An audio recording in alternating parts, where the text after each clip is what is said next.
Hello tout le monde, aujourd'hui je trouve pour un nouvel update lecture.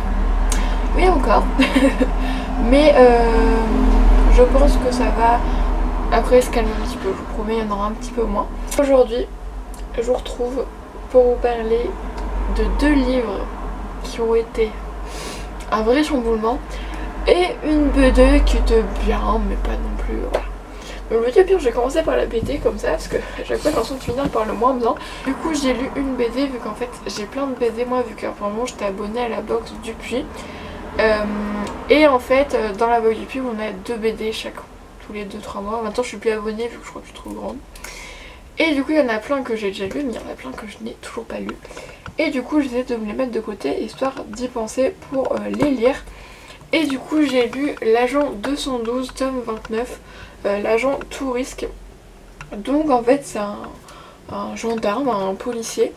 Voilà, un petit peu gros, enfin, mais un peu beaucoup. Et voilà, qui bien sûr fait plein de bêtises, un peu le type de... Voilà, qui fait que des bêtises tout le temps, voilà. C'est un peu le principe de ce genre de BD. J'ai mis assez sympa et vite à lire. Tout ce que j'ai à dire. C'est pas la BD de l'année. Ensuite donc j'ai lu le livre Maybe Someday, donc ça a été un véritable coup de cœur. C'est même plus que ça, pour moi ça a été mais voilà, génial. Donc ce que j'ai mis c'est il faut le lire pour comprendre, un ouragan d'émotions, ce livre m'a marqué. Et c'est absolument vrai, c'est pour ça que je resterai très vague sur mon avis et surtout sur l'histoire parce que j'ai envie que vous la découvriez en même temps que je l'ai découvert. On va suivre donc Sydney qui a 22 ans, qui a une vie parfaite. Sauf qu'un jour elle va apprendre que son petit ami la trompe avec sa meilleure amie. Et du coup elle se retrouve sans maison, sans appartement, elle se retrouve à la rue. Et elle va se retrouver à habiter chez son voisin en face. Voilà, le voisin en face. Son voisin musicien. Voilà. Et voilà tout ce que je vais vous raconter. Voilà, ça c'est juste que ce livre va vous faire passer par tellement d'émotions que ça va être... voilà. Il m'a retourné le ventre, il m'a fait pleurer, il m'a fait rire, il m'a fait sourire. Il m'a fait ressentir plein de choses, vraiment, de la colère même. Il m'a fait ressentir toutes les émotions du monde et je l'ai adoré. Vraiment, j'ai adoré, il m'est resté en tête pendant plusieurs jours. Genre je m'en suis mis à en rêver. Vous imaginez? Je me suis mis à en rêver tellement il m'a marqué. Et ce livre va vraiment faire partie des livres qui ont marqué ma vie. Alors je sais que je suis jeune, mais voilà. Mais ça, je pense que... Peut-être que je le lirai dans 10 ans et que je trouverai que ça sera futile. Je me dis, attends, comment j'ai pu aimer ça. Mais vraiment, pour l'instant, il est juste top. Et c'est même plus qu'un coup de cœur, c'est... Voilà. Donc ce livre de Colleen Hoover, ça ne me donne envie que d'en lire d'autres. Vu que sa plume est géniale. Elle a une façon de décrire les histoires qui est géniale. L'histoire qu'elle a inventée a été géniale. Et vraiment, j'ai adoré. Et ça a été la révélation. Et ensuite j'ai lu 5 Feet Apart de Rachel Lynn Picott avec Mickey Daughtry et Tobias Yakonis. Donc ça j'ai mis 4 étoiles, 4 cœurs pardon, très bonne lecture.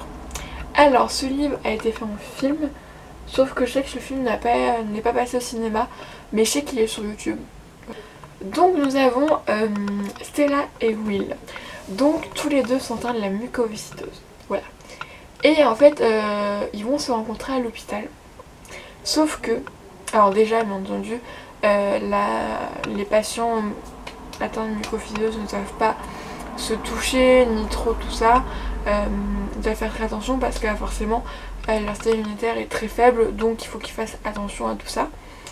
Mais le pire c'est que Will a le B. cepacia, je crois que c'est ça.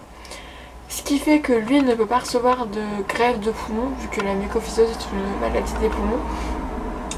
Il peut pas en recevoir et si tu l'attrapes, bah, tu peux pas, la mucoviscidose, tu peux pas avoir de poumons, voilà, de nouveaux poumons parce que c'est plus possible.